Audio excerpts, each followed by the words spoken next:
Fortunately, unfortunately, this game's great. The first player makes a statement starting with fortunately. And the second player makes a statement starting with unfortunately. And then it goes back to the first player, whose line always has to start with fortunately. Back to the second player, their line starts with unfortunately.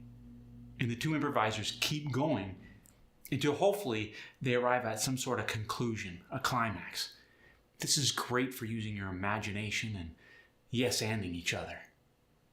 Here it is. Fortunately, got A on my test today.